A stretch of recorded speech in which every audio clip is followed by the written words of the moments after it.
तो हेलो सो तो आज मैं शुरू करूंगा एपिसोड 7 और मैंने एपिसोड 6 पहले ही एक्सप्लेन कर दिया है। अगर आप लोगों ने पहले वो नहीं देखा तो वो देख के आइए। तो चलिए आज हम देखते हैं कि हमारे एपिसोड 7 में क्या होता है। तो इसके स्टार्ट में वहीं से दिखाते हैं जहाँ पे जिन ने जैक को हरा दिया होता है। जैक जमीन पे डला होता है और रियान एकदम उसी की तरफ देख रहा होता है शौक में। और फिर हमें दिखाता है ये सभी की सभी वहीं पे खड़े होते हैं। जैक और आइगर दोनों जमीन पे डले होते हैं और इस पूरे सीन को मीटिंग रूम के अंदर स्क्रीन पे देख रहे होते हैं ये बुड्ढे और एक आदमी। उसका ये बुड्ढा बोलता है शिट डैम इट, क्या हुआ ये बताओ कि हमारा कितना लॉस हुआ है इसमें।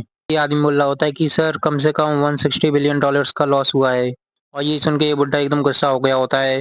उसका एकदम चिल्ला के बोलता है शिट ये नोबिया ये किसी काम की नहीं है। इसने कहा था कि जैक टैरन जीत सकता है और उसके 90% चांस है जीतने के, पर आखिर में ये हुआ क्या, वो हार कैसे गया। फिर ये आदमी बोलता है उस बुड्ढे से पर सर हम इसके बारे में कर ही क्या सकते हैं। अब हम क्या करें जो बैट लगाई गई हैं उनके ऊपर। उसका ये बुड्ढा एकदम चिल्ला के बोलता है कि तुम किस चीज के लिए पूछ रहे हो, हमें उन्हें पैसे देने पड़ेंगे भले सब कोई जीते हों या हारे हों। जो जैसा गेम चल रहा था उसे वैसे ही चलने दो बैटिंग का। और बाकी सब प्लेयर के बारे में क्या हुआ। उसका ये आदमी बोलता है कि सर ये रही लिस्ट उनकी। और हमें दिखाते हैं यहाँ पे बाकी सब बचे हुए प्लेयर्स होते हैं जिनकी मैच होने वाले होते हैं अभी। उसका ये बुड्ढा बोलता है कि सारी की सारी बैट उस बुड्ढे पे लगा दो। और ये एल्डर चैन की बात कर रहे होते हैं। और ये बॉडीगार्ड एकदम सोचते हुए बोलता है सर आप ये क्या बोल रहे हैं, पर आप क्या सच में ये बोलना चाहते हैं कि आप 800 बिलियन डॉलर्स उसके ऊपर लगाना चाहते हैं जो हमारे ऑपरेटिंग फंड में बचे हुए हैं। और ये बुड्ढा बोलता है उससे हाँ यही करो तुम। और वैसे भी कोई भी उस बुड्ढे को हरा नहीं सकता और उन लोगों में से ये भी आते हैं ये भी उसे नहीं हरा सकते। उसके थोड़े टाइम के बाद हमें दिखाते हैं जहाँ पे लीका भाई बैठा होता है। वो बोलता है अच्छा तो तुम लोग आ गए। और ये शायद की मम्मा शायद से बोल रहा होता है। उसका शायद की मम्मा बोलती है उससे कि सोफी का क्या हुआ वो कहाँ पे है। और लीका भाई बोल रहा होता है उनसे कि वो अभी तक जिंदा है और वो ठीक है तो चिंता मत करो उसके बारे में। और स्क्रीन पे हमें फोटो दिखाते हैं यहाँ पे सोफी होती है और उसे बांध के रखा हुआ होता है। उसका शायद की मम्मा बोलती है कि तुम क्या चाहते हो। और लीका भाई बोल रहा होता है ये तो बिल्कुल सिंपल है, बस तुम उस बुड्ढे से फाइट करो और मैं यही चाहता हूँ तुमसे। और अगर मैं चाहूँ तो मैं तुम्हें यहीं पे शूट कर सकता हूँ, पर मैं ये चाहता हूँ कि तुम लोग आराम आराम से मरो धीरे धीरे। और शायद क्यों हम शायद दोनों उसी की तरफ देख रहे होते हैं ये बातें सुन रहे होते हैं। उसका तो एकदम चिल्ला के बोलता है कि मैं चाहता हूँ तुम एक बुरी मौत मरो जिसे किसी ने सोचा भी ना हो उस बुड्ढे के हाथों। और यही सुनने के बाद शायद को एकदम गुस्सा आ गया होता है। वो अपनी मॉम के पीछे खड़ा होता है एकदम गुस्से से देख रहा होता है सामने। उसके बाद मॉम बोलती है उससे क्या बस तुम यही चाहते हो और कुछ नहीं। अली का भाई बोल रहा होता है हाँ जरूर बस मैं यही चाहता हूँ और मैं क्या चाहूंगा तुम लोगों से।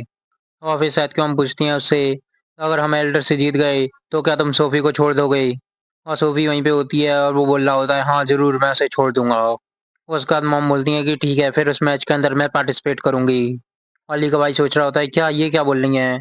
उसका वो बोलता है कि मुझे लगता है कि तुम यहाँ पर किसी गलत फहमी का शिकार हो गई हो और बातों को कुछ अलग तरीके से समझ रही हो। और मॉम बोलती है क्या क्या बोल रहे हो तुम। उसका वो बोलता है कि मेरा आपसे मतलब नहीं है आंटी, मैं चाहता हूँ कि वो कमीना पहले फाइट करे उससे। और वो शायद की तरफ उंगली करते हुए बोल रहा होता है और शायद कि हम उसकी तरफ देखती हैं और बोलती हैं क्या ये क्या बोल रहे हो तुम, लेकिन ऑर्डर क्या मैटर करता है, आखिर तुम यही चाहते हो ना कि हम दोनों उनसे फाइट करें। और मॉम के पीछे शायद का एकदम कुछ गुस्सा आ रहा होता है, वो एकदम पीछे खड़ा होता है। अली का भाई एकदम बुरी तरीके से हंसते हुए बोल रहा होता है कि नहीं नहीं, ऑर्डर मैटर करता है और मैं यहाँ पे ये चाहता हूँ कि तुम भी उस दर्द को फील करो जब तुम्हारा खुद का खून धीरे धीरे से बहे और से और कोई मारे। मैं चाहता हूँ तुम भी उस दर्द को फील करो। और शायद क्यों हम शायद दोनों उसी की तरफ देख रहे होते हैं। उसका शायद कुछ सोच रहा होता है उनकी तरफ देख के। तो हमें दिखाता है वो सामने उनके गन देख रहा होता है जो उनके हाथ में होती हैं। उसका शायद एकदम बोलता है क्या तुम मुझे कम समझ रहे हो। ओली का भाई बोलता है क्या क्या बोल रहा है तू। और फिर शायद बोलता है मॉम। और मॉम उसी की तरफ देख रही होती हैं। उसका तो एकदम तेजी से आगे जाता है बोलता है प्लीज। और एकदम स्पीड से उन गार्ड्स की तरफ जा रहा होता है। और शायद को हम एकदम शॉक में देख रही होती हैं। अली का भाई भी एकदम देख रहा होता है सामने, सोच रहा होता है क्या ये क्या कर रहा है अब। और शायद एकदम स्पीड से भागते हुए जा रहा होता है उन लोगों की तरफ। उन सभी ने गन निकाल ली होती है उसकी तरफ पॉइंट कर ली होती है। लेकिन एकदम इन पे अटैक हो जाता है, कोई पीछे से अटैक करता है। और ये लोग सोच रहे होते हैं क्या ये किसने अटैक किया। तो हमें दिखाते हैं ये वही निडल्स होती हैं जो शायद को हम यूज़ करती हैं फाइट में। और हमें दिखाते हैं शायद के पीछे से उन्हीं ने अटैक किया होता है इन लोगों पे। और उनके भी एकदम पसीना आ गए होते हैं क्योंकि शायद ने एकदम ये एक्शन ले लिया। और फिर हमें एक गार्ड दिखाते हैं जो एकदम डरा हुआ होता है सामने की तरफ देख रहा होता है। तो हमें दिखाते हैं शायद सीधा उसके मुंह पे एक अपनी लात मारता है और उसे नीचे गिरा देता है। और ऐसे ही करके उसने आगे के दो गार्ड्स को गिरा दिया होता है। और ली का भाई यही देख के एकदम शॉक में होता है, वो शायद की तरफ ही देख रहा होता है। तो हमें दिखाता है उसकी तरफ एक हाथ आ रहा होता है और ये अपने शायद का होता है जो एकदम उसकी तरफ अपना हाथ बढ़ाता है। और यहीं पे नहीं वो सीधा उसका सिर पकड़ता है, सीधा टेबल पे पटक देता है। और फिर हमें स्क्रीन पे दिखाते हैं जहाँ पे ली के भाई का बॉडीगार्ड गन लगा देता है सोफी के सिर पे। और वो सोच रहा होता है क्या ये लोग क्या कर रहे हैं वहाँ पे। और शायद की हम यही देख रही होती हैं सामने शायद को, वो कुछ नहीं कह पा रही होती हैं उसे। और उसको हमें ली का छोटा भाई दिखाते हैं जो टेबल पे एकदम डला होता है, उसे दर्द हो रहा होता है। और एकदम चिल्ला बोल रहा होता है कि तुम ये क्या कर रहे हो, ये कमीने, क्या तुझे एक बार समझ नहीं आती कि तू क्या कर रहा है। और वो यही चिल्ला चिल्ला के बोल रहा होता है, लेकिन अपना शायद कुछ नहीं सोचता, सीधा एक पंच मारता है उसको मुंह में बड़ी तेजी से। और उसके मुंह पे इतनी तेजी से मारा होता है पंच उसने कि उसके मुंह से दांत निकल आते हैं और खून भी निकल रहा होता है इसके मुंह से। लेकिन अपना शायद इतने ज़्यादा गुस्से में होता है, वो कुछ नहीं सोचता, वो दोबारा से अपना हाथ उठाता है और दोबारा से पंच मार देता है उसे। और वो इतनी तेज़ी से मार रहा होता है, इसके बॉडीगार्ड भी कुछ नहीं कर पा रहे होते। उसके बाद वो अपने वेपन निकालते हैं, बोलते हैं कि यंग मास्टर से दूर हट जा कमीने। और वो एकदम अटैक करने वाले होते हैं अपने सेट पे। लेकिन हमें दिखाते हैं उनके पीछे से शायद क्यों आती हैं और सीधा दोनों पे अटैक कर देती हैं एक ही बार में। और दोनों एक ही बार में मर गए होते हैं, शायद क्यों हमने इन दोनों को हैंडल कर लिया होता है। और एकदम सामने देख रही होती हैं वो भी। और यहाँ पे अपना शायद एक के बाद एक पंच मार रहा होता है ली के छोटे भाई के चेहरे पे। उसे कोई दया नहीं आ रही होती, बल्कि उसके सामने स्क्रीन पे सोफी को एकदम किडनैप करके रखा होता है होस्टेज बना के। पर फिर भी वो एकदम गुस्से में मार रहा होता है उसे। और इस सभी को देख के ली का छोटे भाई का बॉडीगार्ड एकदम डर गया होता है, उसके पसीने आ रहे होते हैं, वो कुछ नहीं कह पा रहा होता। तो हमें दिखाते हैं शायद एकदम गुस्से में होता है, एकदम डीमन जैसा दिख रहा होता है। और शायद को डराने के लिए बॉडीगार्ड सोफी के पैर पे गोली शूट कर देता है। और सोफी की आंखों से एकदम आंसू निकल रहे होते हैं दर्द की वजह से। और बॉडीगार्ड एकदम चिल्ला के बोल रहा होता है रुक जा तू ये क्या कर रहा है। लेकिन अपना शायद यही देख के और ज्यादा गुस्सा हो जाता है, वो कुछ नहीं सोचता, सीधा उसका हाथ पकड़ता है और उसे टेबल से आगे कर लेता है। और बॉडीगार्ड सोच रहा होता है क्या ये क्या कर रहा है। तो हमें दिखाते हैं शायद अपना हाथ एकदम ऊपर उठाता है और एकदम गुस्से में होता है वो। और उसके बाद वो सीधा उसके हाथ में मारता है अपना पंच। और उसने तेजी से मारा होता है, उसका हाथ टूट गया होता है, खून निकल रहा होता है। और इस दर्द को लिखा भाई भी नहीं सह पाता, वो एकदम चिल्ला रहा होता है बुरी तरीके से। और यहाँ पे हमें दिखाता है उसने बहुत बुरी तरीके से उसका हाथ तोड़ दिया होता है। और यही देख के वो बॉडीगार्ड और ज्यादा चिल्ला रहा होता है, सही देखा नहीं गया होता। लेकिन अपना साथ वहीं पे खड़ा होता है और एकदम गुस्से में होता है। उसका हमें दिखाते हैं वो अपनी मॉम की निडल उठाता है और बॉडीगार्ड उसी की तरफ देख रहा होता है। उसके बाद शायद एकदम तैयार होता है उसे मारने के लिए। और वो बिना कुछ सोचे समझे सीधा मार भी देता है उसे। और हमें दिखाते हैं एकदम बहुत तेजी से लाइट आती है और वो बॉडीगार्ड अपने सामने देख रहा होता है, एकदम पसीने आ रहे होते हैं उसे बुरी तरीके से। लेकिन हमें दिखाता है यहाँ पे शायद ने मार नहीं पाया होता है, उसकी मॉम ने उसे रोक लिया होता है लास्ट टाइम पे। और शायद इतने ज़्यादा गुस्से में होता है, उसे कुछ नहीं समझ आ रहा होता, वो एकदम अटैक करने के लिए तैयार होता है। उसके बाद मॉम बोलती हैं कि इस बार तुम हार गए। और हमें दिखाते हैं अगर मॉम ने उसे रोका नहीं होता तो शायद पक्का मार देता उसे और ली का भाई यहीं पे मर जाता। उसको हमें दिखाते हैं शायद एकदम गुस्से में बोलता है कि क्या करोगे तुम अब। उसके कहने का मतलब यही था अगर तूने सोफी को कुछ किया तो मैं यहाँ पे इसे मार दूंगा जान से। और एकदम गुस्से से सामने देख रहा होता है, उसे कुछ समझ नहीं आ रहा होता, उसकी आंखें एकदम पूरी काली थी। और मॉम भी एकदम उसी की तरफ देख रही होती हैं। और हमें यहाँ बॉडीगार्ड दिखाते हैं जो एकदम डर में कांप रहा होता है बुरी तरीके से। और लास्ट में वो भी अपने दांतों टाइट करता है, गन को फेंक देता है। उसका वो बोलता है प्लीज यंग मास्टर को छोड़ दो, क्योंकि यंग मास्टर अकेले हायर हैं इस क्लैन के, अगर उन्हें कुछ हुआ तो फिर हमारे क्लैन का आगे कुछ नहीं हो पाएगा। उनकी ब्लड लाइन आगे नहीं बढ़ पाएगी, वो यहीं पे खत्म हो जाएगी, प्लीज उन्हें माफ कर दो। और यही बोल रहा होता है शायद, और शायद को हम दोनों उसी की तरफ देख रहे होते हैं। और फिर हमें बाहर यहाँ बीच पे दिखाते हैं जहाँ पे एयरप्लेन खड़ा होता है शायद के अंकल का, वहाँ पे उनकी तरफ कोई आ रहे होते हैं। और ये ब्रॉक होता है जो एकदम आगे तब आ रहा होता है, तब भी वो पीछे देख रहा होता है। और ये सभी विक्टर, अकीरा, बॉब और वो लड़का होता है विक्टर पीछे सोच रहा होता है क्या अब ये क्या कर रहा है। उसका वो बोलता है ब्रॉक क्या हुआ। और ब्रॉक बोलता है कि मुझे वापस जाना चाहिए। लेकिन विक्टर बोलता है ब्रॉक ब्रदर ये आप क्या बोल रहे हैं। और ब्रॉक बोलता है कि मुझे लगता है कि मैं उनकी कुछ मदद कर पाऊंगा अगर मैं वापस गया तो। लेकिन अकीरा एकदम बोलती है कि तुम यहाँ पे बेवकूफ़ी कर रहे हो, क्या ये तुम जानते नहीं कि हम सभी डेंजर में क्यों हैं, ये सब तुमसे ही शुरू हुआ था। और ब्रॉक बोलता है इसीलिए मुझे लगता है कि मुझे ये सब खत्म करना चाहिए। लेकिन अकीरा आगे बढ़ते हुए बोलती है कि अब ये सब करना बंद करो, और जैसा मैडम ने कहा है हमें एरोप्लेन के पास जाना चाहिए और उनका इंतजार करना चाहिए, तो हम यही करेंगे। और ब्रॉक कुछ नहीं बोल पा रहा होता उससे। उसके बाद बॉब बोलता है ब्रॉक से कि मैं खुद चेयरमैन को बचाना चाहता हूँ उनके बगल में रह के, पर पहले मैडम की ऑर्डर फॉलो करना ये ज़्यादा ज़रूरी है। और विक्टर बोल रहा होता है हाँ वैसे सही बोला इन लोगों ने, और तुम जानते ही हो ना कि सोफी को बचाना हमारे लिए पहले ज़्यादा ज़रूरी है, अगर हम ये नहीं कर पाए तो हमारे लिए कुछ भी ज़रूरी नहीं है। और ब्रॉक यही सोच रहा होता है, इसका बाद वो एक्सेप्ट कर लेता है और उन लोगों के साथ में जा रहा होता है वो। और फिर हमें बिल्डिंग की तरफ दिखाते हैं जहाँ पे एक विंडो खुली होती है। और फिर हमें रूम के अंदर दिखाते हैं यहाँ पे धुआं ही धुआं होता है, और ये कर्नल होता है जो बेड पे लेटा हुआ एकदम स्मोक कर रहा होता है। उसका बाद वो खड़ा होता है और बोलता है कि समय हो गया है, कि मुझे लगता है कि अब मुझे भी शुरू हो जाना चाहिए। और एकदम हंसते हुए बोल रहा होता है वो। और फिर इसके बाद में दिखाते हैं जैक टायरन जो बेड पे लेटा होता है, उसे बैंडेज लगी होती है। उसके बाद वो अपनी आँखें खोलता है, एकदम होश में आ रहा होता है और रियान उसके पास में खड़ा होता है, बोलता है, "क्या तुम अब ठीक हो?" और जैक टायरन बोलता है, "क्या मैं हार गया था?"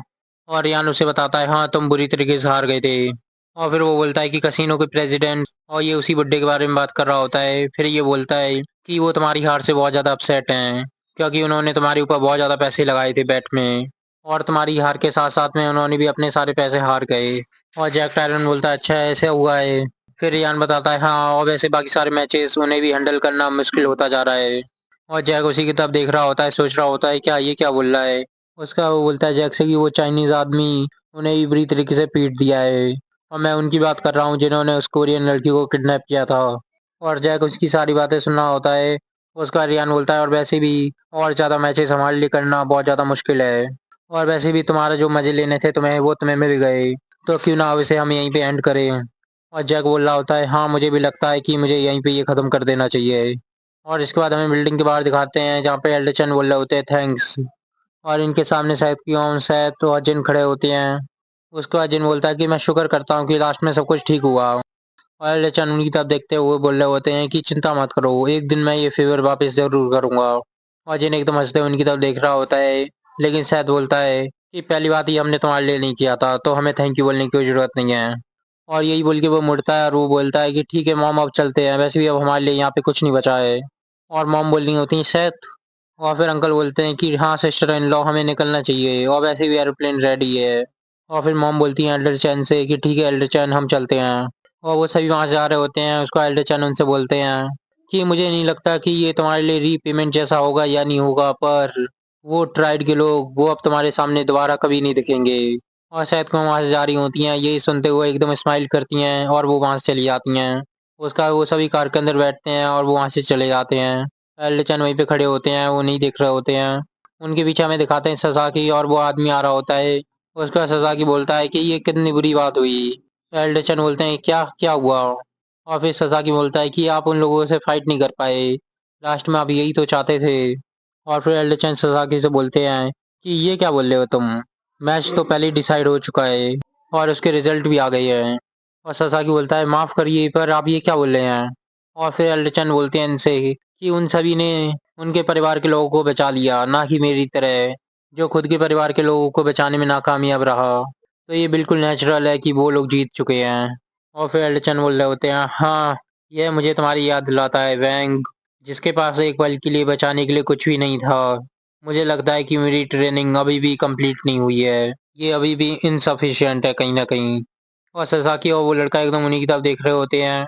उसका ये लड़का बोलता है कि एल्डर अगर मैं थोड़ा और ट्रेन कर लूँ, उसके बाद क्या आप मुझसे दोबारा से एक बार मैच और करेंगे? और ससाकी भी बोल रहा होता है कि एल्डर मैंने अभी भी आपके साथ मैच नहीं किया, तो मुझे लगता है कि ये मौका जल्दी आएगा। और एल्डरसन एकदम हँसते हुए बोल रहे होते हैं कि मैं हमेशा तैयार हूँ, अगर ये तुम लोग हो तो। मैं तुमसे कभी भी फाइट करूँगा जब तुम चाहो। पर उससे पहले ऐसा लगता है कि मैं कुछ समय के लिए बिज़ी हूँ, तो मुझे ढूँढने के लिए इतनी जल्दी मत आना, थोड़े टाइम लेके आना। और एकदम गुस्से में बोल रहे होते हैं वो। और फिर हमें कार्टर दिखाते हैं जो एकदम स्मोक करते हुए बोल रहा होता है कि समय आ गया है। ऐसा लगता है कि अब मुझे भी यहाँ से आगे बढ़ना चाहिए। और इसके बाद में दिखाते हैं रूम के बाहर 2 बॉडीगार्ड खड़े होते हैं। उसके बाद कार्टर एकदम गेट को पीट रहा होता है ज़ोर-ज़ोर से। और कार्टर एकदम चिल्ला के बोल रहा होता है, "हे इस हैंडकफ्स को हटाओ, मुझे यहाँ से जाना है।" और वॉशरूम जाने की बोल रहा होता है। और ये बॉडीगार्ड बोल रहा होता है कि नहीं हम ओपन नहीं कर सकते डोर को, ये हमारे ऑर्डर्स हैं ऊपर से। और कार्टर एकदम चिल्ला के बोल रहा होता है कि तुम क्या चाहते हो कि मैं अपनी पैंट में कर लूँ? तुम लोग तो क्या ये भी नहीं जानते कि कम से कम जो वॉर में प्रिजनर्स होते हैं उन्हें भी टॉयलेट जाने की इजाज़त होती है। पर तुम मेरे साथ ये सब कर रहे हो। और ये गार्ड बोल रहा होता है हाँ, और कार्टर अभी भी गेट को पीट रहा होता है ज़ोर-ज़ोर से। और फिर इनमें से एक गेट खोलता है और ये दूसरा वाला बोलता है उससे कि गेट खोल के एकदम दूर हट जाना उससे। और फिर हमें कार्टर दिखाते हैं जो एकदम हँस रहा होता है, बोलता है कि हाँ, ठीक है गेट खोलो एक बार तुम। और फिर ये आदमी गेट खोलता है तो हमें दिखाते हैं गेट के अंदर एकदम कार्टर होता है, वो एकदम बाहर आ रहा होता है। लेकिन जैसे ही गेट पूरी तरीके से खुलता है, वो एकदम तेज़ी से बाहर की तरफ भागते हुए आता है और एक को पंच मारता है। और दूसरा वाला सोचता है क्या ये क्या कर रहा है? और फिर वो इसी आदमी को पकड़ता है और दूसरे के ऊपर फेंक देता है तेज़ी से, जिसकी वज़ह से वो एकदम साइड में जाके गिरता है। और इतने में ही वो अपने सीधा होश में आता है और सोचता है कि क्या हो रहा है? और कार्टर उसकी तरफ तेज़ी से भागते हुए आता है, सीधा उसकी गर्दन को पकड़ता है और साइड में मोड़ देता है, जिसकी वज़ह से वो गार्ड वहीं पे मर गया होता है, दोनों के दोनों ज़मीन पे डले होते हैं। और इसके थोड़े टाइम बाद हमें दिखाते हैं कार्टर अपने हैंडकफ्स खोल लेता है और अपने हाथों को देख रहा होता है एकदम आराम से। और वहाँ पे जो गन डली होती है ज़मीन में वो उसे उठाता है और इसी के बाद वो उन लोगों को शूट कर देता है उसी गन से। और जो गन में से एकदम धुआँ आ रहा होता है, कार्टर उसे सूंघता है, बोलता है हाँ, अब आएगा मज़ा, और एकदम हँस रहा होता है। और यहाँ पे हमें कंट्रोल रूम के अंदर दिखाते हैं जहाँ पे ये बॉडीगार्ड बोल रहा होता है कि सर ये हमारे लिए बहुत ज़्यादा मुश्किल होगा, जो हमें नुकसान हुआ है उसे भरना, अगर यहाँ पे और ज़्यादा मैच नहीं होंगे तो। और यहाँ हमें कैमरा के अंदर दिखा रहे होते हैं जहाँ पे सैथ जा रहे होता है अपने परिवार के साथ में, और एल्डरसन और ससाकी वहाँ पे खड़े होते हैं और कोई भी मैच नहीं हो रहा होता यहाँ पे। और ये बुड्ढा यही देख के एकदम गुस्सा आ रहा होता है, उसका वो बोलता है कि जैक टायरन वो हरामी, आखिर उसने क्या किया है, आखिर कोई किस हद तक चीज़ों को बिगाड़ सकता है, उसने तो हमें बिल्कुल लॉस में डाल दिया है। और यहाँ हम स्क्रीन पे दिखाते हैं जहाँ पे ये सभी प्लेयर्स हट गए होते हैं मैच से, और ये सभी एकदम स्ट्रॉन्ग प्लेयर्स होते हैं जिनका मैच एकदम होना बाकी होता है, पर ये मैच नहीं करते एक दूसरे से और रुक जाते हैं। और ये बुड्ढा बोला होता है कम से कम एक मैच और। उसके बाद एकदम चिल्ला के बोलता है जो प्लेयर बच्चे होते हैं उन्हें देख के, ये किस तरीके की बकवास है, कौन इन लोगों पे बैट करेगा जिन्हें कोई जानता भी नहीं है और ये इतने फेमस भी नहीं है। और एकदम वहाँ पे जोर-जोर से आवाज़ आ रही होती है, वो इन दोनों को देखते हैं और सामने देख रहे होते हैं। तो इसे वो एकदम सामने देख रहा होता है, सोच रहा होता है क्या ये क्या है? तो वहाँ पे कैमरे में दिखाते हैं जहाँ पे कार्टर सभी को मार रहा होता है गन से और उसके हाथ में गन होती है, एकदम हँसते हुए आ रहा होता है वहाँ से। और ये बुड्ढा कुछ सोच रहा होता है, उसका ये आदमी एकदम चिल्ला के बोलता है कि इमरजेंसी है, मुझे लगता है कि मुझे सभी को ये बता देना चाहिए सर।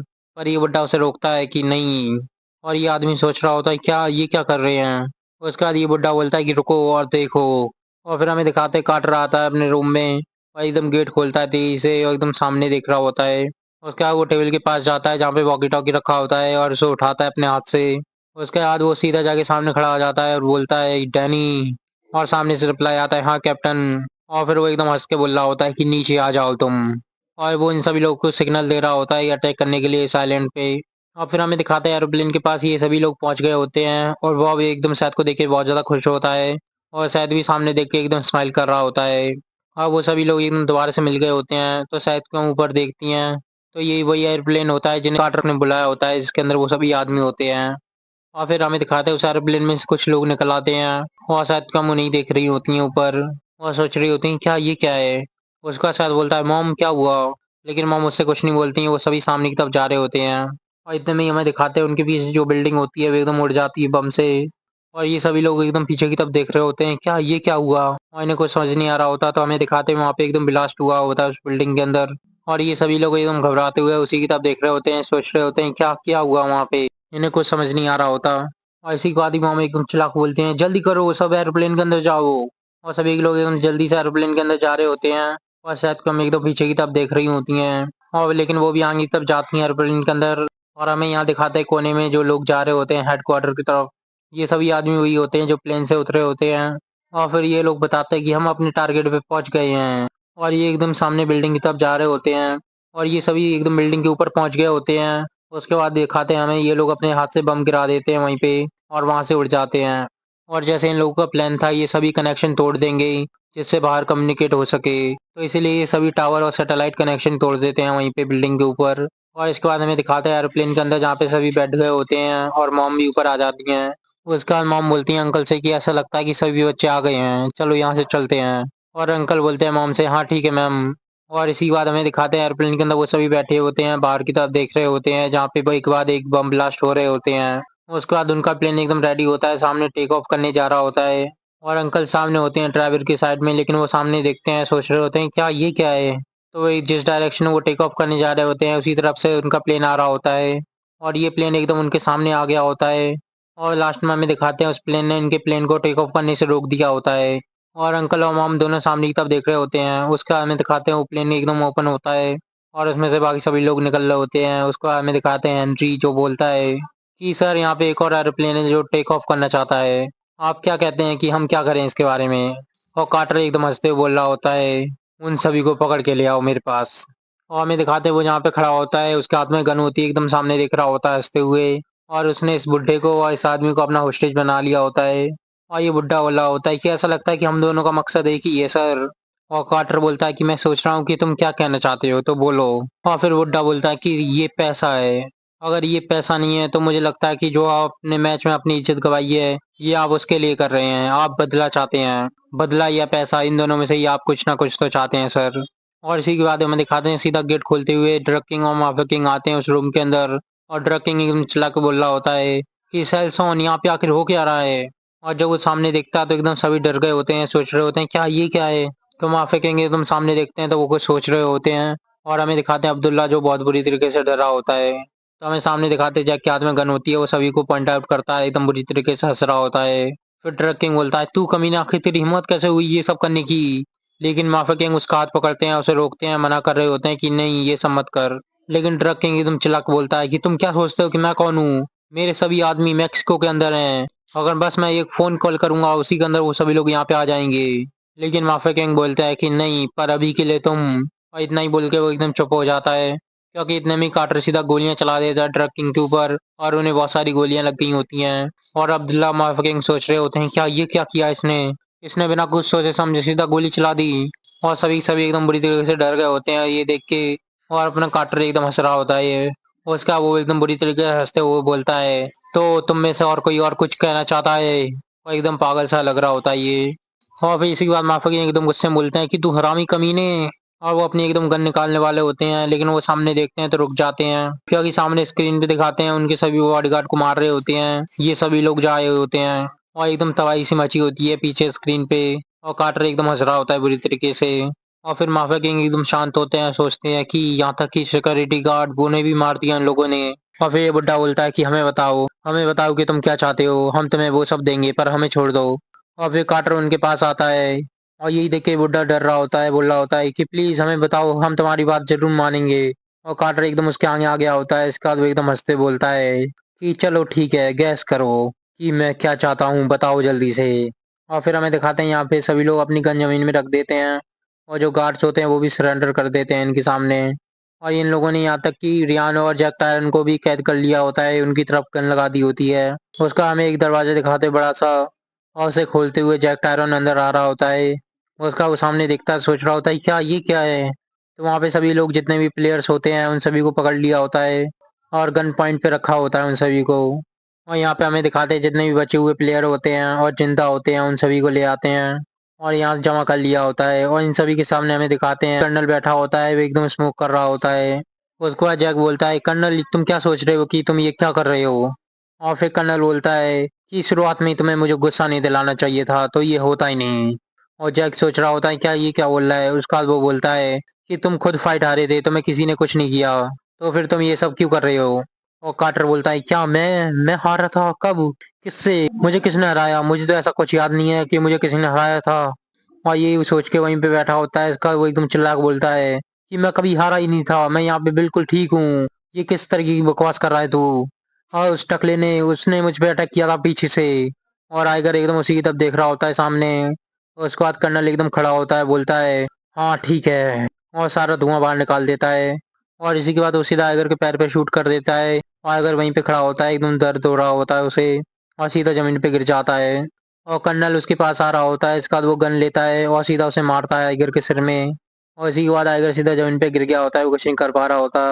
और कर्नल बोलता है उससे कि बिना किसी काम के बेकार सब बड़ा सा आदमी। और आइगर एकदम जमीन पे डला होता है। उसका वो बोलता है कि तुम क्या सोचते हो इसके बारे में, क्या मैं यहाँ पे हारा हूँ या फिर मैं यहाँ पे जीता हूँ, तुम बताओ। और जैक टायरन एकदम गुस्से में उसी की तरफ देख रहा होता है। उसका कर्नल बोलता है कि चलो इस सब को छोड़ते हैं, पर मुझे ये बताओ कि वो लड़का कहाँ पे है जो एशिया से आया था, वो हरामी। और ये शायद की बात कर रहा होता है। और फिर हमें दोबारा से बाहर दिखाते हैं जहाँ पे अंकल के एरोप्लेन को टेक ऑफ होने से रोक दिया होता है और उसके सामने वो एरोप्लेन आ गया होता है। और अंकल और शायद हम दोनों बाहर देख रहे होते हैं। और फिर ये एरोप्लेन की गेट खोलते हैं, इनमें से सभी आदमी आ रहे होते हैं। और फिर हेनरी पूछता है कर्नल से कि यहाँ पे एक एरोप्लेन है जो टेक ऑफ होना चाहता था कैप्टन, हम इसके बारे में क्या करें। और कर्नल बोलता है उनसे कि उन सभी को पकड़ लो। और ये सुन के हेनरी एकदम हंस रहा होता है। उसका बोलता है कि हाँ ठीक है। और उसके साथ जो भी आदमी होते हैं वो सभी एरोप्लेन की तरफ जा रहे होते हैं अपने हाथ में गन लेके।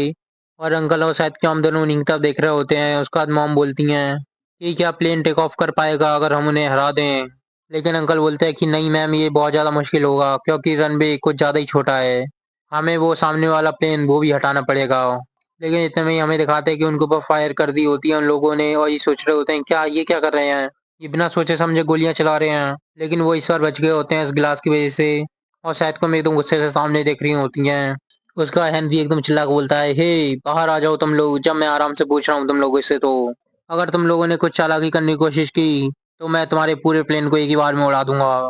क्या ये बात तुम समझ गए? और उनके पास बंदूका भी होती है और अंकल और साथियाँ वहीं पे होते हैं, लेकिन शायद हम कुछ नहीं कहती।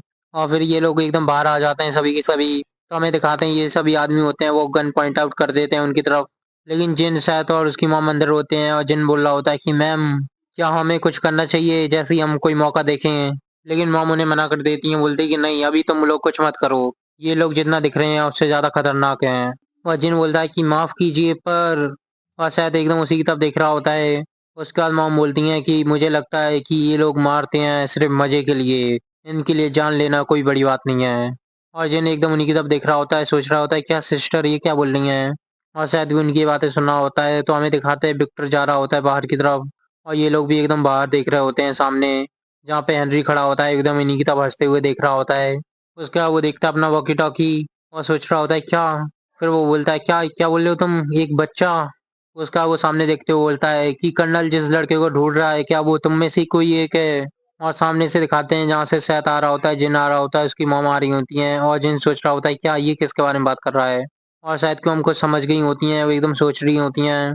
उसका वो एकदम बोलती हैं कि तुम लोग क्या बोलना चाहते हो। मैं तुमसे एक बार आखिरी बार पूछती हूँ कि हमें यहाँ से जाने दो। और फिर हेनरी बोलता है कि तुम क्या यहाँ की बॉस हो मैडम।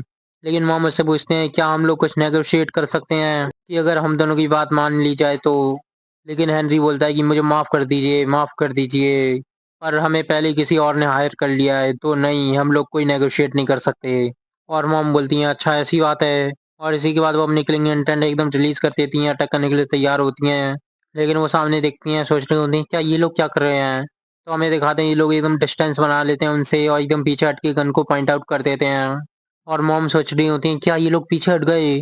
और हेनरी बोल रहा होता है कि भले सक हमने गन्स पकड़ी हों पर फिर भी हमें डिस्टेंस तो मेंटेन करना चाहिए ना। मुझे पहले से ही पता है कि तुम मेरे पास आओगी नेगोशिएशन के बहाने। और उसके बाद मैं जानता हूँ कि क्या होगा। मैं तुम्हें देख के ही बता सकता हूँ कि तुम बहुत ज़्यादा खतरनाक हो। और मॉम एकदम उसी की तरफ देख रही होती हैं। उसका हेनरी बोलता है क्या मैंने तुम्हें बोला नहीं है कि कोई चालाकी करने की कोशिश मत करना। पर तुम। और फिर वो बोलता है कि चलो इस बात को छोड़ते हैं, पर ये बताओ कि तुम तीनों में से वो लड़का कौन है जिसने कर्नल को गुस्सा दिलाया है। और बॉब वहीं खड़ा होता है, वो सोच रहा होता है क्या मुझे भी बोल रहा है क्या ये। और फिर हमें दोबारा से बिल्डिंग के अंदर दिखाते हैं जहाँ पे वो सभी लोग होते हैं। उसके बाद टैरी बोलता है कर्नल से कि हमने उन सभी को पकड़ लिया है और हमने कंट्रोल रूम का फुल कम्युनिकेशन का कंट्रोल अपने हाथों में ले लिया है सर। और कर्नल वहीं पे बैठ के उसकी बातें सुनना होता है। इसको टैरी बोलता है पर अब हम क्या करें सर।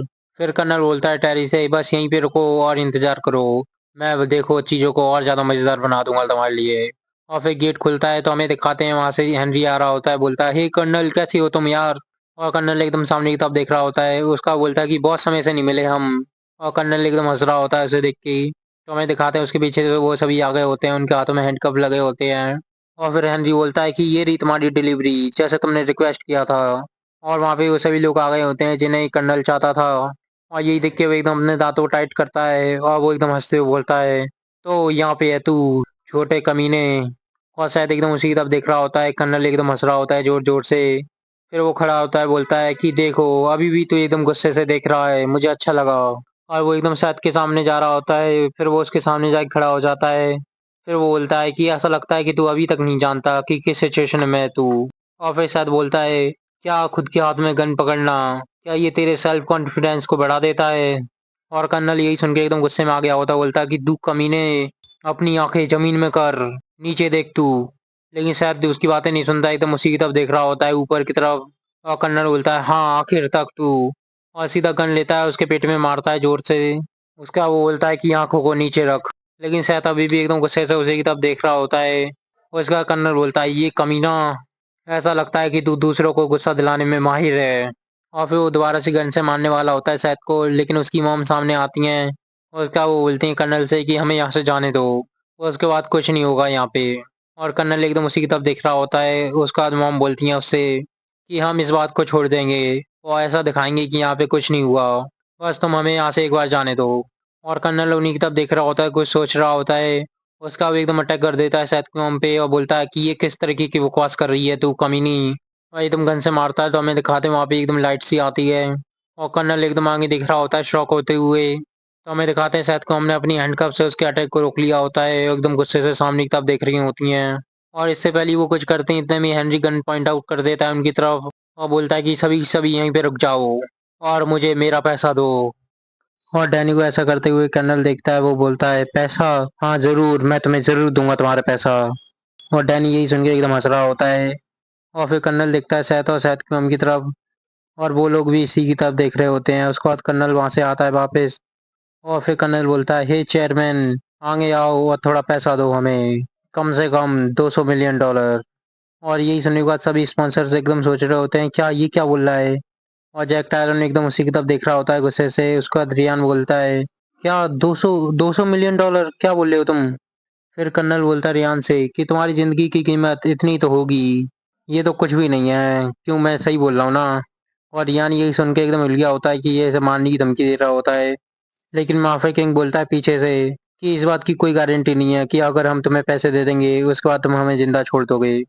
तो कर्नल बोलता है, अच्छा तो तुम ऐसा कहना चाह रहे हो कि अगर तुम मरने ही वाले हो तो तुम लोग कुछ नहीं करोगे जीने के लिए, कम से कम आखिरी कोशिश तो करके देख लो। और फिर ये बुढ़ा आदमी बोलता है कि तुम हमसे कैसे उम्मीद कर सकते हो कि हम तुम्हें सब पैसे ऐसे ही दे दें, जबकि तुमने हमारा सारा कम्युनिकेशन तोड़ दिया है और हमारे पास यहाँ पे पैसे भी नहीं है जो हम तुम्हें कैश दे सकें। और कर्नल यही बात सुनना होता है, बोल रहा होता है, हाँ क्या बोल रहे हो तुम। और फिर अब्दुल्ला एकदम चिल्ला के बोल रहा होता है कि पहले तुम हमें एक सेफ प्लेस भेजो, उसके बाद हम तुम्हें जितना चाहिए उतना पैसा तुम्हें दे देंगे, क्या सोचते हो इसके बारे में। और फिर कर्नल एकदम चिल्लाता है, टेरी। और ये लड़का जा रहा होता है उसकी तरफ। फिर वो उनके बीच में आ जाता है, उसके बाद वो अपना लैपटॉप खोलता है और इन सभी को दिखा रहा होता है, और ये सब उसे ही देख रहे होते हैं। उसके बाद ये बोलता है कि चिंता करने की कोई बात नहीं है मेरी सोने के अंडे देने वाली मुर्गियों, ये मेरा स्पेशल डिवाइस है, ये तुम्हें दुनिया भर की किसी भी बैंक में एक्सेस दे सकता है, कहीं से भी। तुम क्या सोचते हो कि हमने कम्युनिकेशन टावर ऐसे ही डिस्ट्रॉय कर दिए बिना कोई प्लानिंग के। और ये सभी एकदम उसी की तरफ देख रहे होते हैं, सोच रहे होते हैं क्या ये क्या कर रहा है। उसके बाद डैनी आता बोलता है, कर्नल। और कर्नल एकदम पीछे देख रहा होता है। और उसके बाद डैनी बोलता है कि ये कैसा रहेगा कि हम कुछ अमीर लोगों को ही जिंदा रखें, बाकी सबको हम यहीं पे मार दें। और ये बूढ़ा आदमी यही सुन के एकदम घबरा रहा होता है। उसके बाद वो बोलता है, क्यों ना हम इससे अच्छा टूर्नामेंट को कंटिन्यू करें। और डैनी बोल रहा होता है, क्या क्या बोल रहे हो तुम, टूर्नामेंट। और ये बुड्ढा एकदम चिल्ला के बोलता है उसके बाद, हाँ टूर्नामेंट, उसके बाद मैं तुम्हें अपनी डबल पैसे दे दूंगा जितने तुम्हें चाहिए उससे ज़्यादा। और यही सुनने के बाद जैक टायरन और बाकी सारे स्पॉन्सर एकदम सोच रहे होते हैं, क्या ये क्या बुड्ढा बोल रहा है एकदम। और डैनी बोलता है, ओ क्या कहा तुमने, डबल, ये तो अच्छा लग रहा है सुनने में। और जैक टायरन एकदम चिल्ला के बोलता है, सेल्स ऑन, ये क्या कर रहे हो तुम। और फिर ये बुड्ढा एकदम चिल्ला के बोलता है, तुम चुप करो टायरन, अगर ये ऐसे ही चलता रहा तो हम बिल्कुल एकदम कंगाल हो जाएंगे, क्या तुम जानते हो कि तुम्हारी वजह से मैंने कितना ज्यादा पैसा गवाया है। और जैक टायरन यही सुन के एकदम गुस्से से उसी की तरफ देख रहा होता है। उसका जो बाकी सारे प्लेयर्स होते हैं वो बीच में खड़े होते हैं एकदम सर्कल बना के, और ये कुछ नहीं कर पा रहे होते। वहाँ पे शायद कम होती है, जिन होता है, ब्रॉक होता है, और अपना शायद भी खड़ा होता है उन्हीं के बीच में। तो अंकल बोलते हैं शायद को हमसे कि मैम हम अब क्या करें। और मॉम बोल रही होती हैं कि ये आसान नहीं होगा, मैं यहाँ पे कोई भी अपॉर्चुनिटी नहीं देख सकती इन पे अटैक करने की। और वो सभी उनकी तरफ गन पॉइंट आउट करके खड़े होते हैं बिना कोई मिस्टेक के। उसके बाद मॉम बोलती हैं कि यहाँ पे 12 लोग हैं हमारे पास, और शायद 5-6 बाहर होंगे। अगर हमने एक साइड अटैक किया तो हमें अपनी दूसरी साइड से डैमेज सफ़र करना पड़ेगा। ये प्लान बिल्कुल सही नहीं लग रहा मुझे। और जिन यही बात सुनना होता है एकदम पीछे देख रहा होता है, और शायद भी अपनी मॉम की बातें सुनना होता है। उसके बाद मॉम बोलती हैं, अकीरा। और अकीरा बोलती है, हाँ मैम।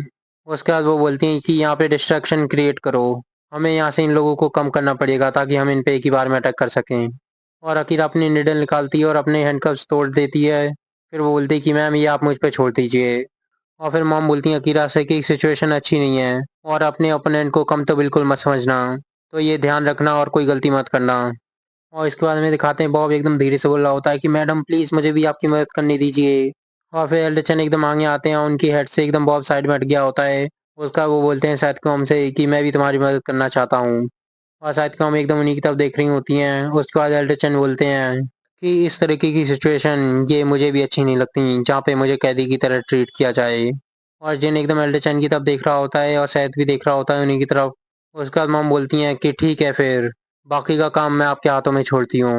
और ये सभी एकदम तैयार होते हैं और यहाँ हमें दिखाते हैं इन लोगों से दूर, जहाँ पे डैनी बोल रहा होता है, क्या क्या बोल रहे हो तुम, बिलियंस ऑफ डॉलर्स। और ये बुड्ढा बोलता है, हाँ बिल्कुल सही बोला।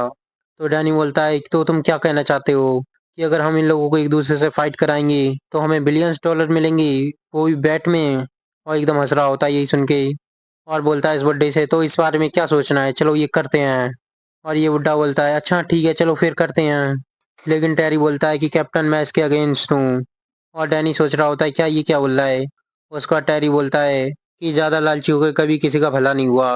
और इसके बगल में खड़ा हुआ आदमी बोल रहा होता है ये किस तरीके की बकवास कर रहे हो टैरी? और टैरी उसकी बात सुन रहा होता है। इसके बाद वो बोलता है कि ये सभी लोग बहुत बड़े आदमी हैं। अगर हमने इन्हें अभी यहीं पे नहीं मारा तो ये हमें लास्ट तक चेज़ करेंगे जब तक हम मर नहीं जाएँगे। और वो आदमी टैरी की बात सुन रहा होता है और वो कुछ नहीं बोल पाता। उसके बाद टैरी बोलता है कि ये लोग हमारे लिए असैसिन्स भी हायर कर सकते हैं या फ़ोर्स को, जो हमारा पीछा जब तक करेंगी जब तक हमारी लाइफ़्स ख़त्म नहीं हो जाती। अगर आप इन लोगों के साथ नेगोशिएट करना ही चाहते हो तो एक अच्छे तरीके से नेगोशिएट कीजिए, जहाँ पे ये लोग बुरा भी ना माने और हमारा काम भी हो जाए। और ये आदमी जो बगल में खड़ा होता है एकदम हँसते हुए बोल रहा होता है कि टैरी क्यों ना हम इनके पैसे ले लें और इन्हें यहीं पे मार दें सभी को एक ही बार में।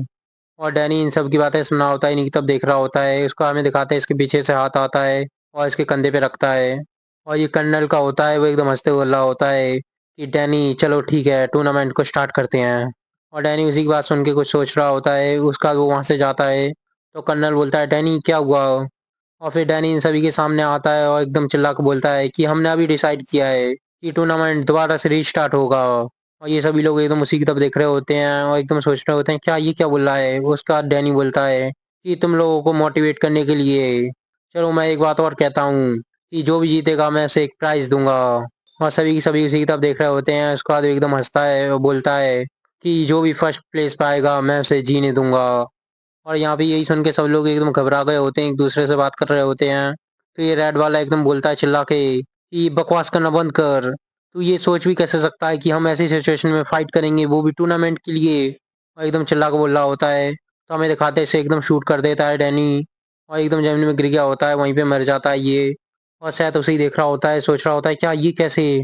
और डैनी एकदम बोल रहा होता है हँसते हुए, तो फिर और कोई भी है जिसके पास कोई कंप्लेन हो, वो आगे आ सकता है। और ये भी उन सभी लोगों की तरफ देख रहा होता है। उसका वो बोलता है, "तो ठीक है फिर, यहाँ पे आराम से इंतज़ार करो जब तक प्रिपरेशन तैयार नहीं हो जाती।" और इसके थोड़े टाइम बाद हमें दिखाते हैं वो सभी एकदम ग्राउंड पे बैठे होते हैं और इन सभी के एकदम सर्कल में लोग खड़े होते हैं गन लेके। और इनमें से कोई भी कुछ नहीं कर पा रहा होता। सभी वहीं पे शांति से बैठे होते हैं, शायद मम्मी वहीं पे बैठी होती हैं। उसका वो देखते हैं अकीरा की तरफ और अकीरा भी उन्हीं की तरफ देख रही होती है। उसका अकीरा अपना हाथ खड़ा करती है और ये गार्ड देख रहा होता है उसी की तरफ। उसको अकीरा बोलती है कि मुझे रेस्ट रूम जाना है और ये गार्ड एकदम उसी की तरफ देख रहा होता है हँसते हुए। उसका वो बोलता है कि ठीक है चलो मेरे साथ आओ, पर हम भी तुम्हारे साथ जाएँगे वहाँ पे। और टैरी उन्हें देख रहा होता है, सोच रहा होता है क्या क्या हो रहा है? और फिर टैरी बोलता है इनसे कि तुम वहीं पे रुक जाओ। और ये पीछे देख रहे होते हैं क्या ये क्या बोल रहा है? उसके बाद इनमें से एक टकला बोलता है कि क्या हुआ टैरी? क्या कुछ गलत है? उसके बाद ये टकला बोलता है टैरी से कि ये बाथरूम जाना चाहती है। तो बस हम तो इसके साथ जा रहे हैं क्योंकि ये थोड़ा टाइम लेगा इसलिए। लेकिन टैरी उनकी कोई बात नहीं सुनता, वो एकदम आगे की तरफ जा रहा होता है उसके पास। वो ये बोल रहा होता है टैरी क्या हुआ? और टैरी एकदम अकीरा के सामने खड़ा होता है, अकीरा की तरफ देख रहा होता है और अकीरा भी एकदम उसे ही देख रही होती है। और हमें यहाँ दिखाते हैं यहाँ जिन और शाहिद को हम दोनों उसी की तरफ देख रहे होते हैं। और टैरी कुछ सोच रहा होता है एकदम सामने देखते हुए और उसके सामने अकीरा खड़ी होती है। उसके बाद वो सीधा उसके कपड़े पकड़ता है और अकीरा सोच रही होती है क्या ये क्या कर रहा है? उसका वो एकदम खींच देता है उसके कपड़ों को। तो हमें दिखाते हैं कि उसके कपड़ों में से निडल गिर रही होती है ज़मीन पे। और फिर टैरी बोलता है इनसे कि अपने आप को काबू में रखो और मैंने तुम्हें बताया नहीं था कि ये अकेले कितने ज़्यादा ताकतवर हैं, इन्हें कम मत समझना तुम। और वो आदमी यही देख के एकदम सोच रहे होते हैं क्या ये क्या हो रहा है और एकदम उसी की तरफ देख रहे होते हैं। और यहाँ पर कीरा का प्लान एकदम फेल हो गया होता है, वो एकदम गुस्सा हो रही होती है। उसके बाद टैरी बोलता है इनसे कि अब अच्छे से देखना इन्हें, क्योंकि कुछ समय के बाद तुम्हारे पास इतना ज़्यादा पैसा होगा कि तुम उसे अपनी एक पूरी ज़िंदगी में नहीं ख़त्म कर पाओगे। और ये बोल रहे होते हैं हाँ ठीक है ठीक है।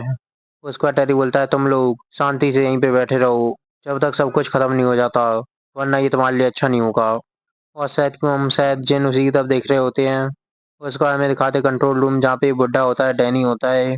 दोनों सामने स्क्रीन की तरफ देख रहे होते हैं मैचेस को जो अभी तक हुए होते हैं, जिसके अंदर हमें दिखाते हैं कि सैथ ने कर्नल को पीटा होता है, वो वीडियो चल रही होती है और डैनी उसे ही देख रहा होता है एकदम हंस रहा होता है। उसका बोलता है कि हाँ अब मैं समझा कि कर्नल इतना ज़्यादा गुस्सा क्यों था। उसका बुड्ढा बोलता है कि अभी ज़्यादा मैच नहीं बचे हैं तो हमें अच्छे से करना पड़ेगा सब कुछ। और डैनी उसी की तरफ देख रहा होता है, उसे कुछ समझ नहीं आता। उसके बाद स्क्रीन पे दिखाते हैं जहाँ पे जिन और एल्डे चैन का मैच होता है और सैथ और ब्रॉक चैन का मैच होता है। और वो बुड्ढा बोल रहा होता है कि अभी इनके ही मैच बचे हैं और इन पे ही सबसे ज़्यादा बैट लगाई गई है। और फिर हमें दिखाते हैं स्क्रीन पे एल्डरसन वर्सेस जिन। उसके बाद डैनी बोल रहा होता है, ओहो अच्छा ऐसी बात है। और फिर ये बुड्ढा बोलता है डैनी से कि हम लोग और ज़्यादा पैसा कमा सकते हैं अगर इन दोनों के बीच का जो मैच रुक गया था वो दोबारा से कंटिन्यू कर दिया जाए। और वो बात कर रहा होता है सैथ और ब्रॉक के मैच की, जहाँ पे वो दोनों एकदम बुरी तरीके से फाइट कर रहे होते हैं और एक दूसरे को मारे जा रहे होते हैं। उसके बाद ये बुड्ढा बोलता है कि इस मैच ने पहले से ही 2.3 बिलियन डॉलर्स जमा कर लिए हैं और जैसे कि मैच बीच में रुक ही गया था तो हमने अभी तक बैट का अमाउंट वापस नहीं किया है। तो अगर इनका मैच कंटिन्यू होता है तो ये हमारे लिए अच्छा होगा।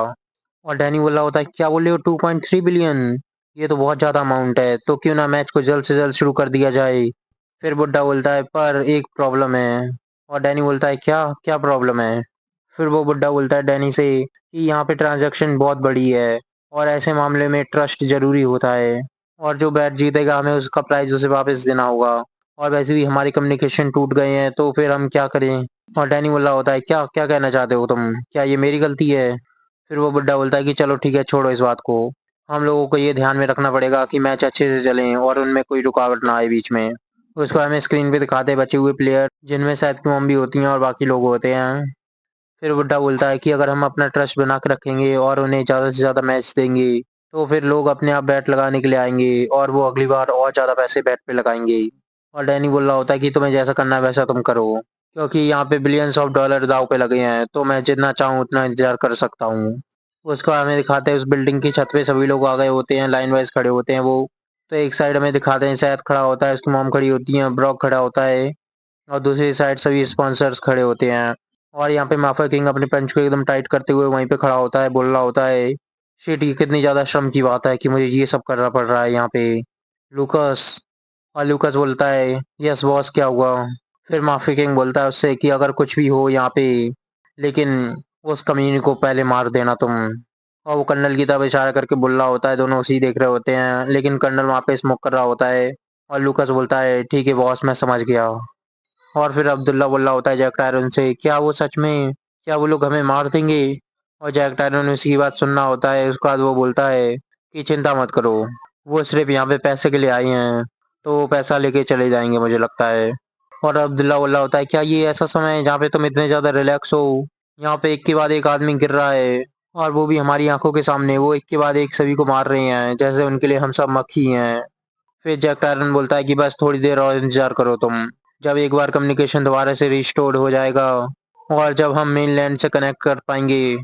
और अब्दुल्ला उसी की तरफ देख रहा होता है, सोच रहा होता है क्या ये क्या बोल रहा है।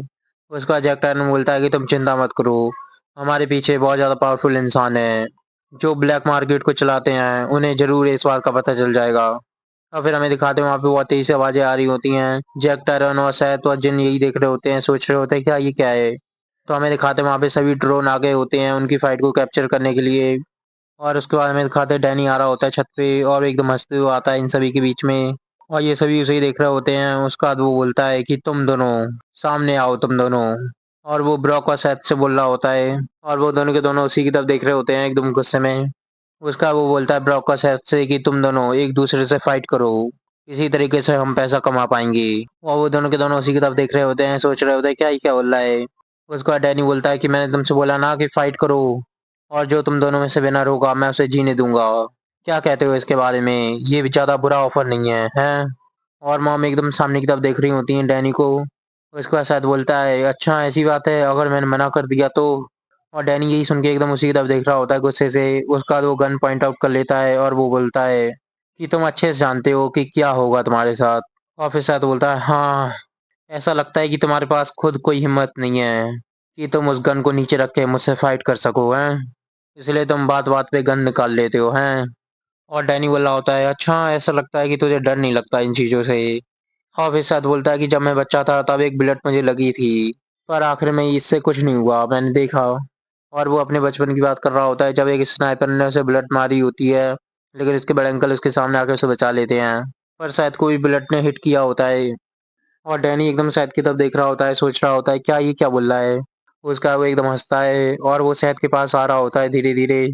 उसके बाद वो गन को सीधा उसके फोरहेड पे लगा देता है और वो बोलता है कि मैं शर्त लगाता हूँ ये तुम्हें बहुत ज़्यादा अलग लगेगा अगर मैं तुम्हारे सिर में गोली मारूंगा तो। और शायद एकदम उसी की तरफ देख रहा होता है, वो एकदम अपनी पलक नहीं झपकाता, एकदम उसी की तरफ देख रहा होता है। और डैनी भी उसी की तरफ देख रहा होता है, उसके बाद वो ट्रिगर पे हाथ रखता है, लेकिन शायद अभी भी नहीं डरा होता है, एकदम उसी की तरफ देख रहा होता है। तो हमें दिखाते कर्नल एकदम चिल्लाते हुए आ रहा होता है, डैनी रुक जाओ डैनी।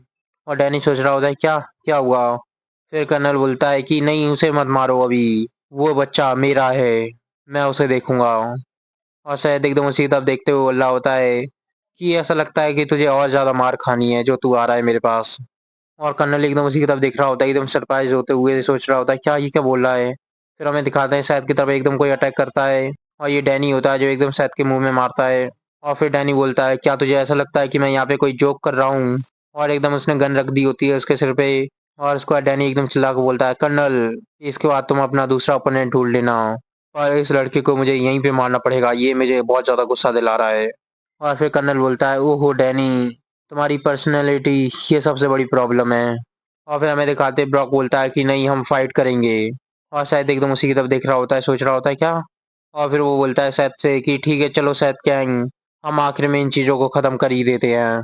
और शायद बोलता है क्या तू पागल हो गया क्या कमीने, तू क्या इनके लिए बंदर की तरह डांस करना चाहता है, ऐसे अच्छा तो मैं मर जाऊं।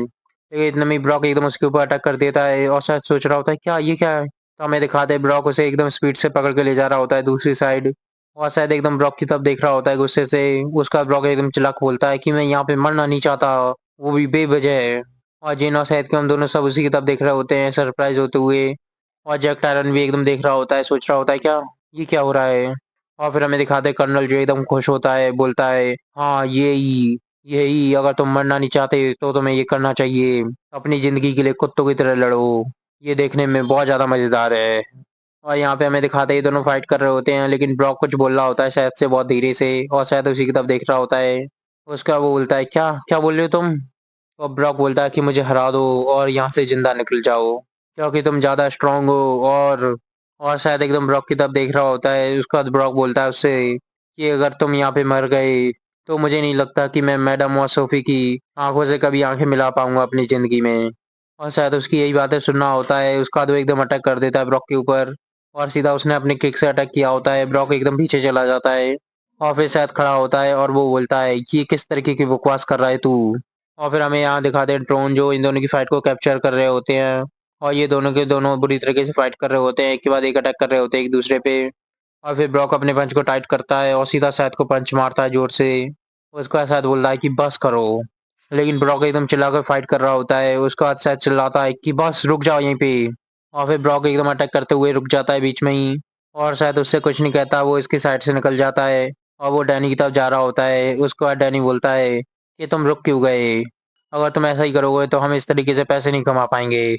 तो शायद उससे बोलता है कि मैं बिना कोई रीजन के ऐसे ही किसी से भी फाइट नहीं करता, मैं सिर्फ जब ही फाइट करता हूँ जब मुझे लगे कि वो जरूरी है।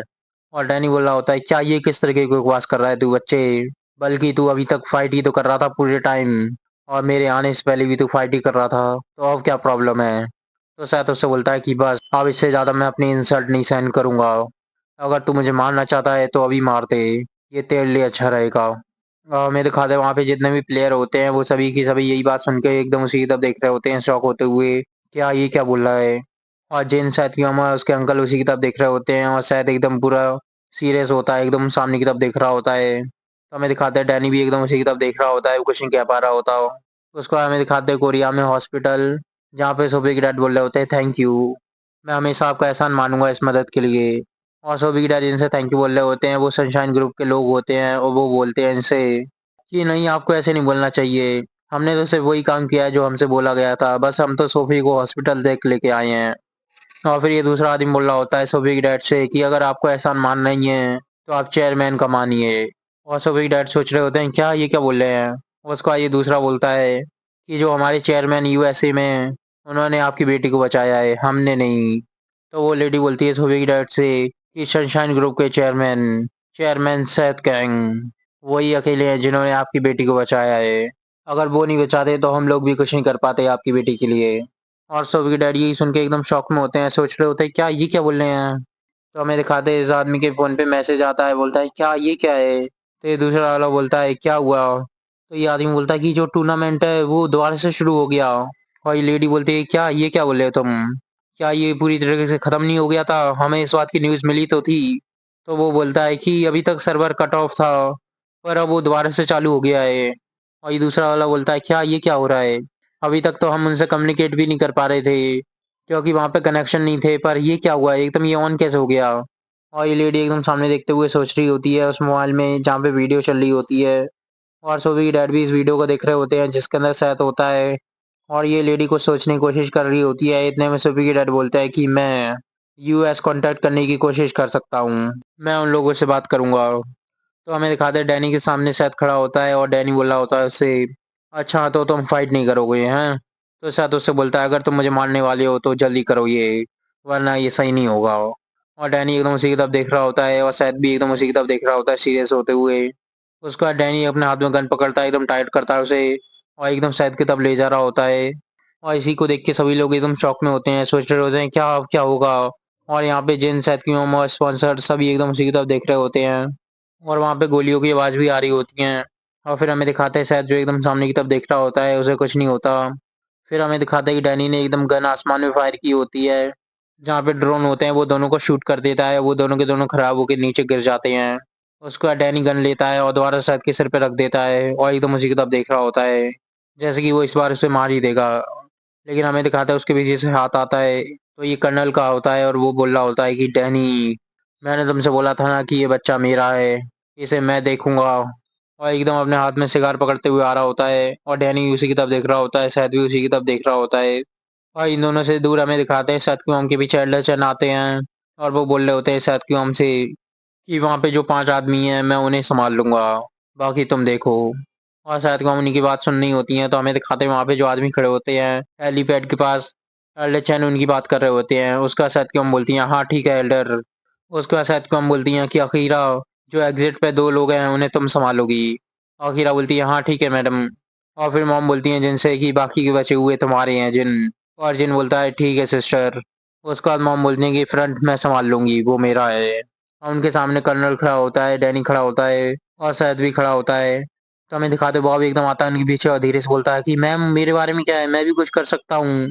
तो मॉम मुझसे बोलती हैं कि मैं सैद की सेफ्टी तुम्हारे हाथों में सौंपती हूँ, तुम उसे सँभालना। और बॉब बोल रहा होता है यस मैम, मैं बिल्कुल सही से काम करूँगा। और फिर कर्नल बोल रहा होता है कि अगर तू इतना ही मरना चाहता है बच्चे, तो मैं हूँ जो तुझे मारूँगा। और शायद बोल रहा होता है क्या सच में लास्ट तक तू इतना ज़्यादा ज़िद्दी रहेगा? क्या तू जानता नहीं है कि तू मुझसे नहीं जीत सकता? और फिर कर्नल दोनों हाथ में गन पकड़ता है और दोनों उसके कान के पास लाके रख देता है और शायद सोच रहा होता है क्या ये क्या कर रहा है? उसका वो हिस्सा है कि ये क्या करने की कोशिश कर रहा है तू? उसके बाद कर्नल बोलता है शायद से कि ये बहुत ज़्यादा ही बड़ी बात है, जो तुझ जैसे बच्चे ने कभी भी फेस नहीं की होगी। चल आज मैं तुझे एक्सपीरियंस करा ही देता हूँ इस बात का। और एकदम हँसते हुए बोल रहा होता है शायद से। और उसका हमें दिखाते हुए एक के बाद एक गन फायर कर रहा होता है और अभी तक उसने गन बिल्कुल शायद के कान के पास रखी होती है। अभी के बाद एक शूट करे जा रहा होता है, रुक ही नहीं रहा होता, एकदम हँस रहा होता है बुरी तरीके से। और इसी के बाद हमें दिखाते हैं शायद के कान के पास एकदम धुआं-धुआं होता है। उसे कुछ सुनाई नहीं दे रहा होता जो भी कर्नल बोल रहा होता है। और कर्नल एकदम हँसते हुए उससे बोल रहा होता है चिल्ला-चिल्ला के, लेकिन शायद को कुछ सुनाई नहीं दे रहा होता, वो एकदम उसी की तरफ देख रहा होता है।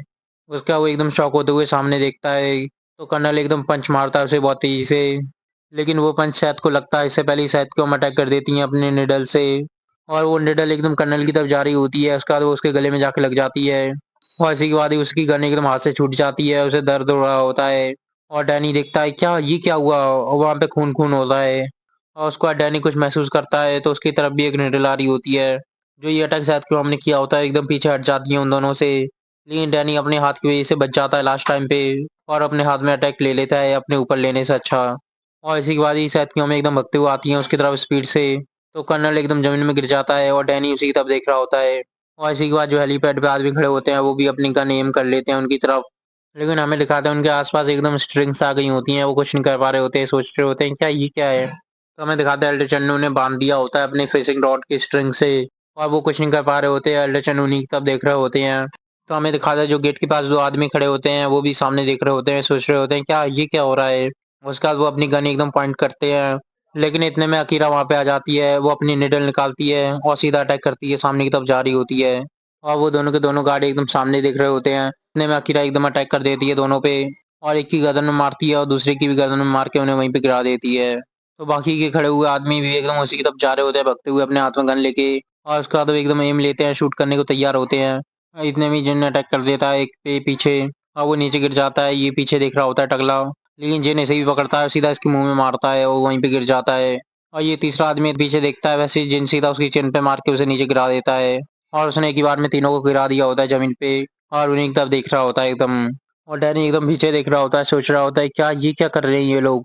तो हमें दिखाते हैं सामने से शायद बॉम्ब एकदम इसकी तरफ आ रही होती हैं स्पीड से, और एकदम गुस्से से देखती हैं इसे। और यही देख के डैनी एकदम डर गया होता है, सोच रहा होता है क्या ये कमाई मेरे पास। और इसी के बाद हम कुछ नहीं देखती हैं, सीधा उसके गले पे अटैक करती हैं। और उन्होंने अपनी निडल सीधा उसके मुंह में घुसेड़ दी होती है, नीचे से उसके आर पार हो गई होती है, खून खून निकल रहा होता है इसके मुंह से। और शायद कि हम बहुत ज़्यादा गुस्से में होती हैं, सामने ही देख रही होती हैं। और इसी के बाद ही डैनी एकदम सामने की तरफ देखता है गुस्से से चिल्लाते हुए, लेकिन शायद कि हम दोबारा से उसके ऊपर अटैक कर देती हैं। और इस बार उन्होंने अपने घुटने से मारी होती है, सीधा उसकी चिन पे मारती हैं जहाँ पे निडल घुसेड़ी होती है। और वो निडल सीधा नीचे से जाती है और सिर के पीछे से निकल जाती है, और वहाँ पे खून खून ही होता है। और इसी के बाद में दिखाते हैं डैनी जो सीधा जमीन में डला होता है, सभी को डरा के रखा होता है इसने बेमतलब में, जो लास्ट में जाके मर गया होता है। शायद कि हमने बहुत बुरी तरीके से मार दिया होता है इसे। और लास्ट टाइम तक एकदम गुस्से से उसी की तरफ देख रही होती हैं, क्योंकि उसने सेथ पे गन पॉइंट आउट करने की कोशिश की होती है। और मॉम सेथ की कितनी ज़्यादा चिंता करती हैं ये तो पता ही है। और कोई भी सेथ की तरफ गन पॉइंट आउट करे तो मॉम ये देख नहीं सकती। और सेथ को अभी भी कुछ सुनाई नहीं दे रहा होता। उसके बाद मॉम एकदम पीछे देखती हैं, तो हमें दिखाता है अकीरा एकदम सामने की तरफ देख रही होती है, क्या क्या हुआ। और उसके बाद वो अपने पीछे देखते हैं तो वहाँ से लोग आ रहे होते हैं अपने हाथ में गन लेके, और वो एकदम शूट कर देते हैं सामने की तरफ गेट खोल के। तो अकीरा एकदम साइड होके बच रही होती है। और यहाँ पे सामने अपना शायद खड़ा होता है, इसे कुछ सुनाई नहीं दे रहा होता। और अकीरा को भी एक दो बुलेट लग गई होती हैं, उसके खून निकल रहा होता है। और ये लोग कुछ नहीं सोच रहे होते, सीधा एक के बाद एक फायर कर रहे होते हैं सामने की तरफ। और हमें यहाँ दिखाते हैं शायद यहीं पे खड़ा होता है, इसे कुछ सुनाई नहीं दे रहा होता।